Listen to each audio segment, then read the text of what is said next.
Ready? All those students of class 10th, welcome in classes.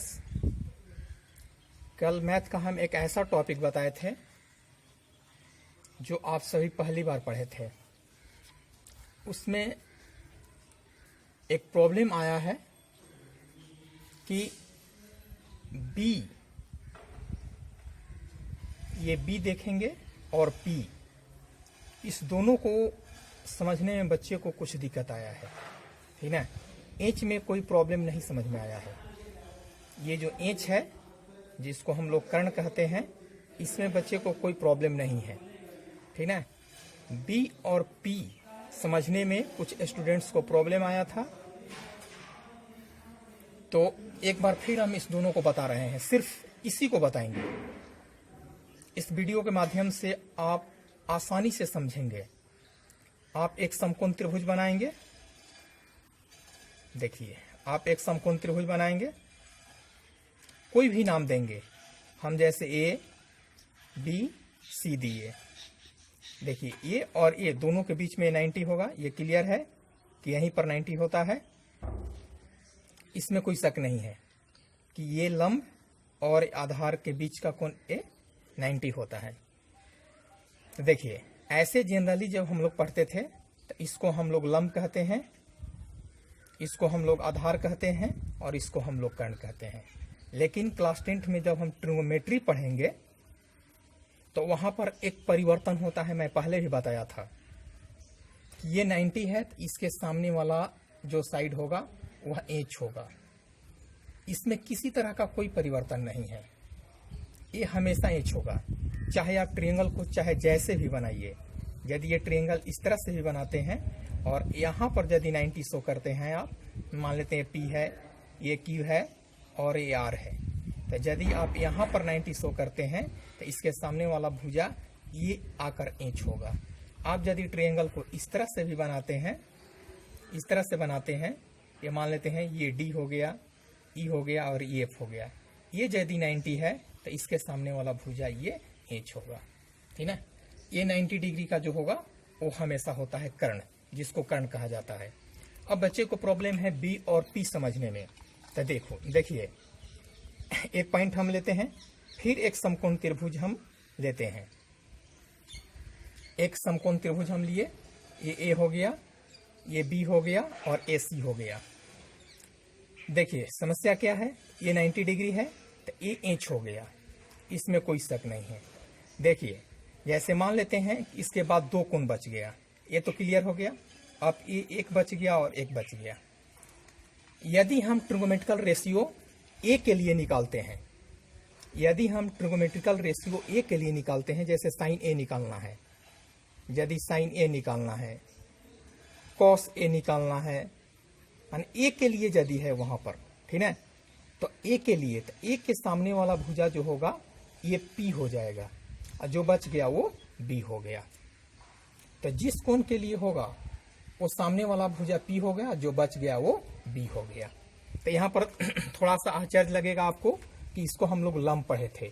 आज तक जब तक हम लोग पढ़े हैं इसको परपेंडिकुलर हम लोग लंब पढ़े हैं, ठीक ना, और इसको आधार पढ़े हैं। लेकिन आज जब हम ट्रिग्नोमेट्री पढ़ेंगे 10th क्लास में, तो फिर ये दोनों साइड एक दूसरे में परिवर्तित होता है।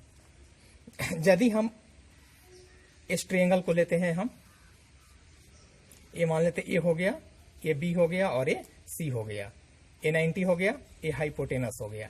यदि हम इस ट्रायंगल के लिए चलेंगे, जैसे मान लेते हैं साइन सी निकालना है, जैसे साइन सी निकालना है, मान लेते हैं कॉस सी निकालना है, टाइन सी निकालना है, तो सी के टर्म में कोई एंगल निकालना है, तो ये हमारा क्या होगा, ये हमारा साइड पी होगा और जो बच गया वो बी हो जाएगा।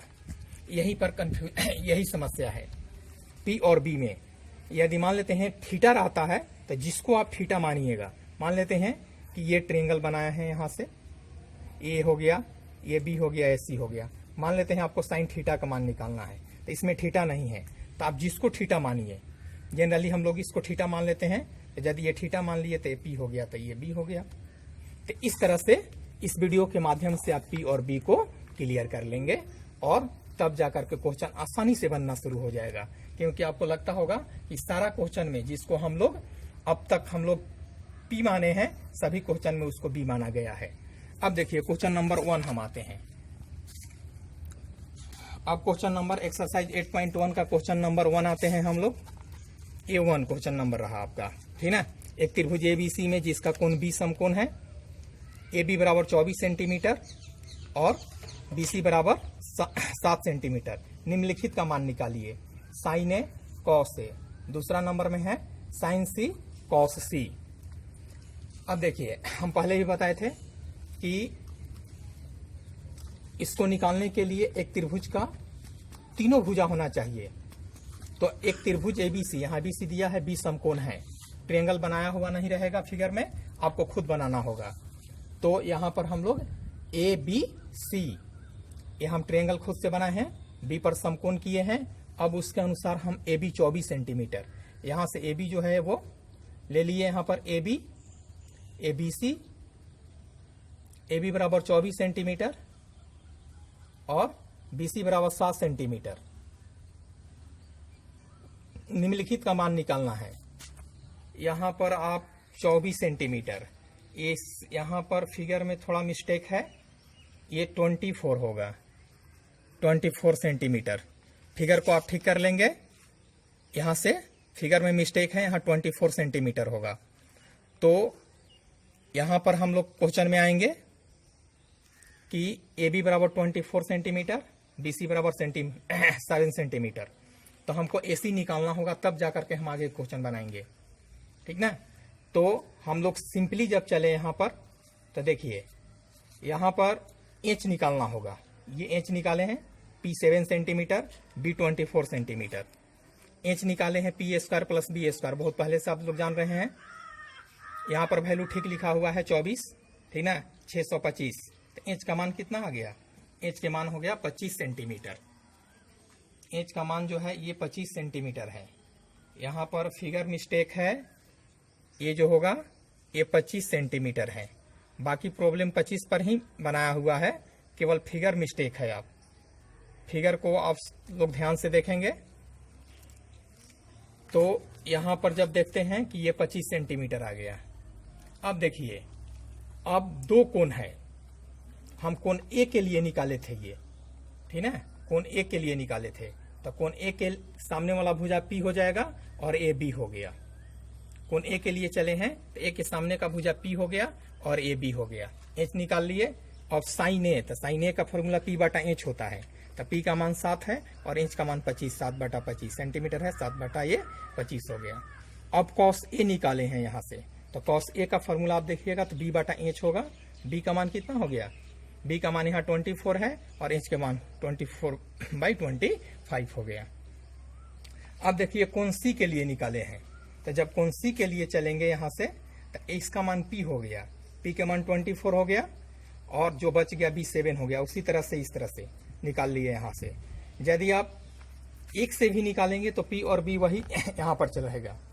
यहाँ से दो एंगल, माने साइन C के लिए अलग क्वेश्चन बनाना है, पहला साइन A के लिए बनाना था, इसलिए हम A के लिए निकाले और इस बार C के लिए बनाना है।